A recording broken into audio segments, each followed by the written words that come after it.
অথচ ভিডিও করে আপনি দেখাচ্ছেন যে আমি এত পাতা বাইবেল পড়লাম, আমি কেন হলাম না? কারণ আপনার বিশ্বাস নেই। বিশ্বাসে মিলায় সমস্ত কিছু। ইব্রিয় 11 অধ্যায় 6 পদ বলছে, বিনা বিশ্বাসে ঈশ্বরের প্রীতির পাত্র হওয়া যায় না। হালেলুয়া। যদি কেউ ঈশ্বরের কাছে আসে তবে আগে তাকে বিশ্বাস করতে হবে যে ঈশ্বর বলে কিছু আছেন। আর আমরা যারা আজকে এই আসনে উপবিষ্ট হয়েছি, এই প্রার্থনাতে সভাতে উপস্থিত হয়েছি, নিশ্চয়ই আমরা বিশ্বাস করি যে ঈশ্বর আছেন।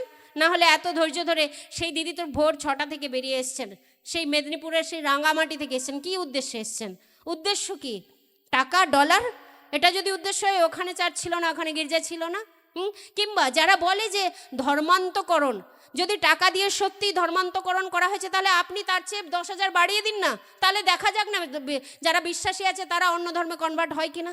কি যাচাই করে দেখুন না আপনারা একবার। খালি ভুল ভাল মিথ্যা যা কিছু আছে মনের মধ্যে, নিজের মন গড়া কিছুকে বলে যাচ্ছেন।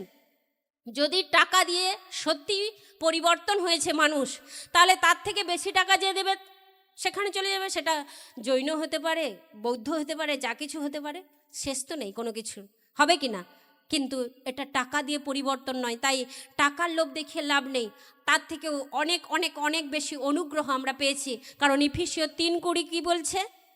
ঈশ্বরের যে শক্তি আমাদের অন্তরে কার্য করেন তা আমাদের চাওয়া এবং চিন্তার উভয়ের অতিরিক্ত কর্ম করতে পারে। হালেলুয়া।